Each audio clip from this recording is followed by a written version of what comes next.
Hey folks, today we're going to be talking about Tinto Flavor 15, and this is all around military orders, specifically around Christian military orders, and even more specifically, the Teutonic Order and the Knights Hospitaller. And this is going to be a little bit of a departure from the previous Tinto flavors. We're going to be talking about both of these kind of at the same time, so it's not going to be that confusing, but just so you know, if you're kind of skipping around a little bit in the video, some of these are going to be based on one order and not the other, and they're kind of intermixed during this dev diary. But anyway, let's just get straight into it. So the first thing, as always, when you go to select a country in Project Caesar, you're going to be able to see this kind of blurb about this country, a little bit about their history and what you potentially might want to get up to as this realm. I did say country, but as we know, a lot of these places aren't going to be countries in Project Caesar, but you know what I mean. So the first one here is the Teutonic Order, going into their history around the Baltic Sea, what they got up to, and then really like what you might want to do in the first months or years of your campaign. The second one here is the Knights Hospitaller, based in the Mediterranean, and what they got up to, and again, what you might want to do. And then, as we always see, we now have the graphical part of that, like the companion to the text. So the first one is the Teutonic Order. Really nice flag there. Again, we've seen some improvements with the UI recently. Pavia really pointing out here, this is still work in progress. We have seen improvements, but there are going to be more in the future. You get to see the ruler, the Hochmeister. I think the person with the coolest kind of designated name, I guess, in this era of history. Let me know if you disagree, but I don't know. Hochmeister just sounds so cool. And then the kind of tiers, what kind of realm they are, and then the stats of that ruler. And then obviously the Knight Order next, they've got their flag. He's got a cool hat. He's got some cool armor. He's called the Grand Master. Not quite as good as Hochmeister, but almost up there. His stats and the realm and things like that. So again, very similar to things we have seen. Next, they're going to show off the maps here. So the Teutonic Order starts with an interesting political and diplomatic situation. So at first you can see the Teutonic Order itself. You can see some red borders. We're going to talk about that in a second. They are up here in Prussia really, and some lands elsewhere. In the next screen, you can actually see the diplomatic situation. So they do start with some vassals. You can see them on there, the darker green color there for their vassals, including the Livonian Order. But they also do start currently at war with Poland and Lithuania. Now, I do say currently because, yes, when you start the game, you immediately are in this war, but also Pavia saying here, this might change before launch, so you might not necessarily actually see this when the game launches, where you're not literally at war the second you start as this country, but we'll see. We do know from previous ones, Scotland starts like that, they start in a civil war immediately, so I don't think it's around like being at war when you first start the game, but he does say here that might change, so really, so you're all aware that could change after this dev diary. The next, they're going to show off the same thing, but for the Knights Hospitaller. You can see them on their island here in the Mediterranean. Just them. Just Kingdom Hearts. I mean, the Knights Hospitaller on the island there. And they're going to have some cool mechanics and content based around that as well, as we are going to get into. Next, they're going to show off the government reform for these military orders. As you can see on the screen now, clergy levy size plus 25%. That is really what they're all based around. It makes a lot of sense. Maybe target of military sponsorship. They're going to talk about that in a second, so we won't talk about it now. Blocked from conversion, yes, guys, you can't convert these to a random religion and still have them getting up to shenanigans for you. Clergy allowed to lead, yes.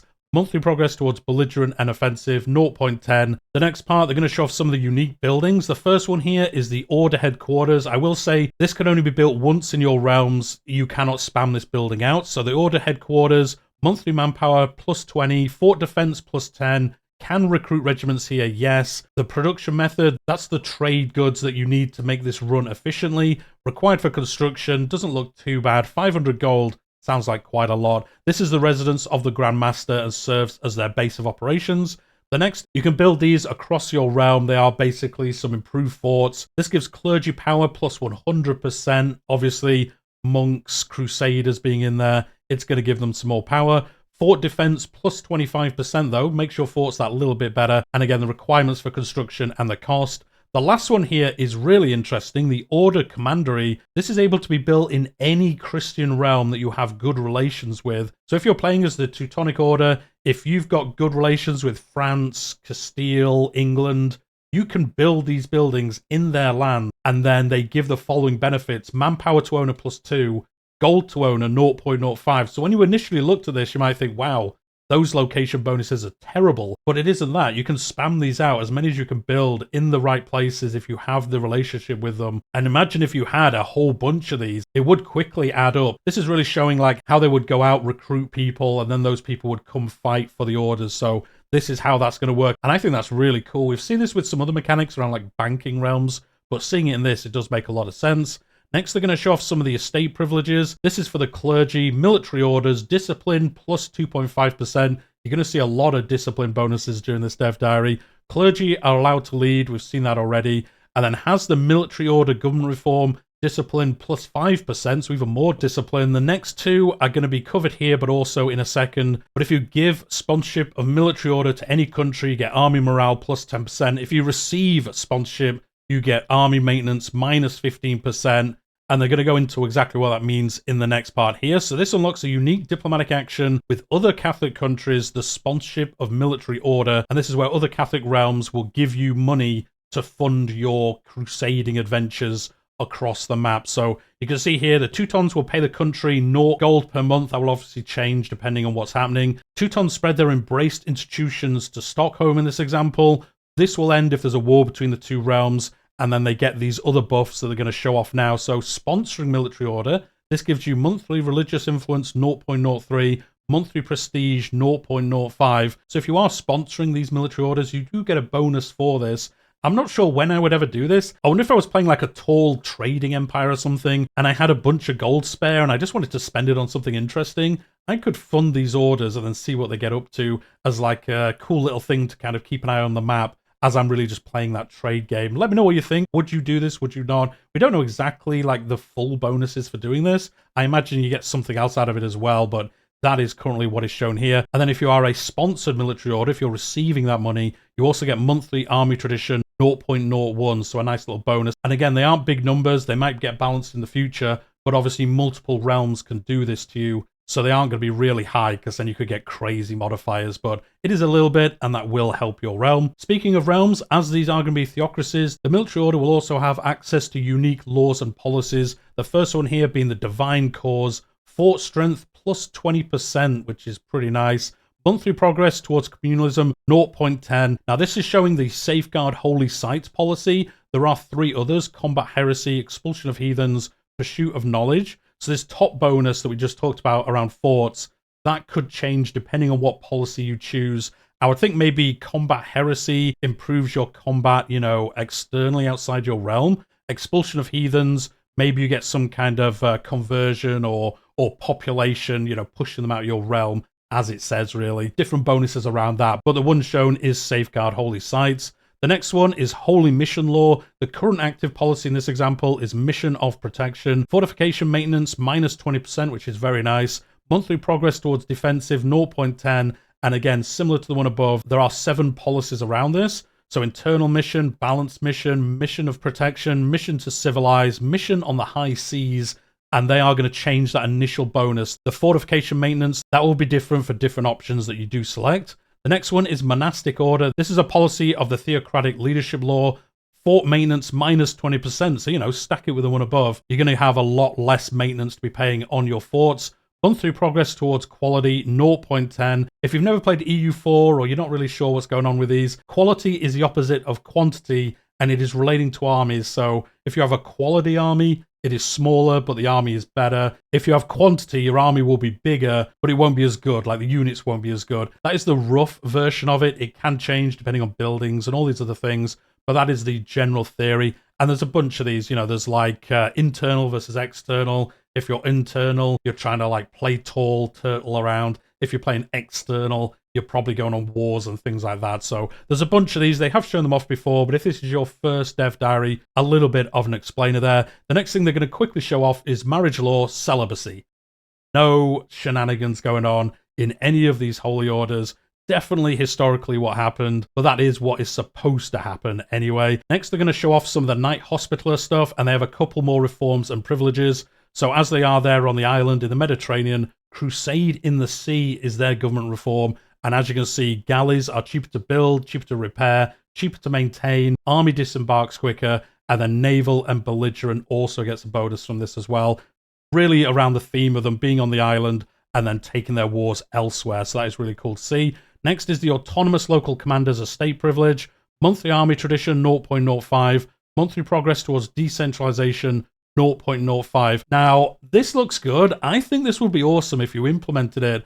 And if any of you played Imperator Rome, you'll know that you could have like disloyal commanders. And when they were in charge of an army, they would actually just go off and do whatever they wanted. Sometimes they would help you in wars. Sometimes they would just go off like raiding and stuff like that. Just be like, I'm not doing what you say. I'm disloyal, thanks.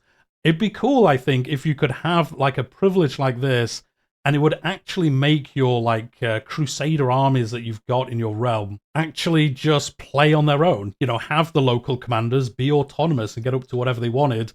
I know a lot of you will disagree with that and be like, that sounds horrific.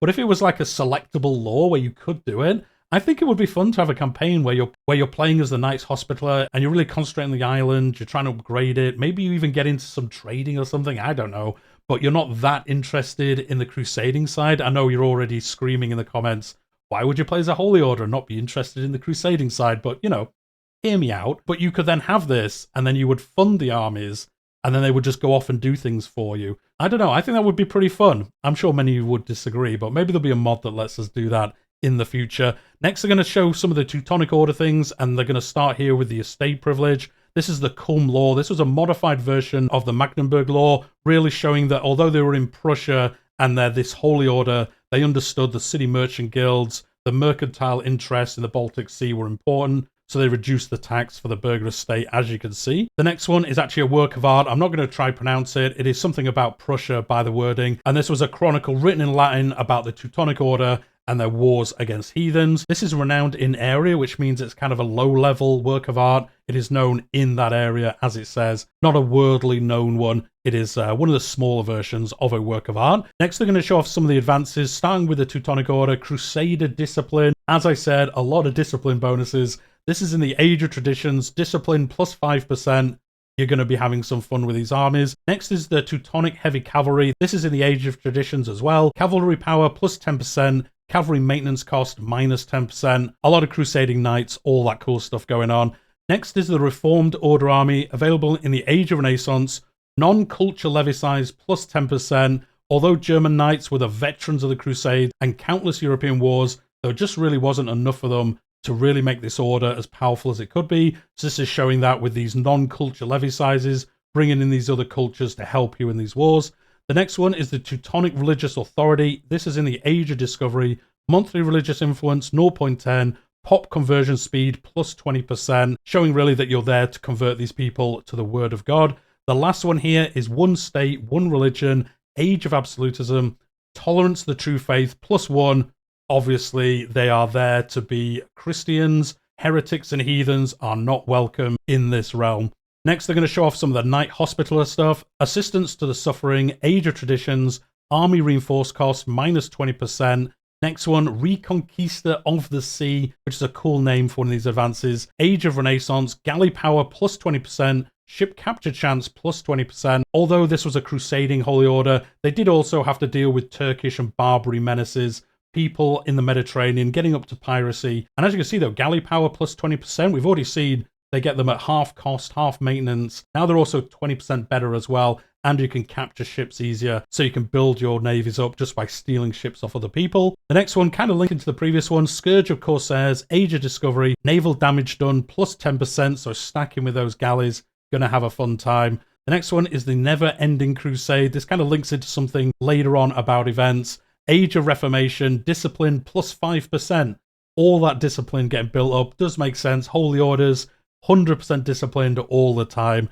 Nothing ever went bad with them. And then the last one here, an order with a state, Age of Revolutions, manpower plus 12.5%, recruitment speed plus 20%. So really some nice bonuses if you get to the Age of Revolutions as one of these realms. You're going to get a little bit nicer of an army as well. And then after those structural flavor parts, they're going to talk about the events and things like that that can happen in both of these realms. They're going to show one example for each of them. The first one is the St. George's Night Uprising. This is with the Teutonic Order, talking about Estonia and how one day they thought, you know what, I don't believe in all this Christianity nonsense. We're going to go back to being pagans, and about what played out there. So you can say damn them, and then the event options for this.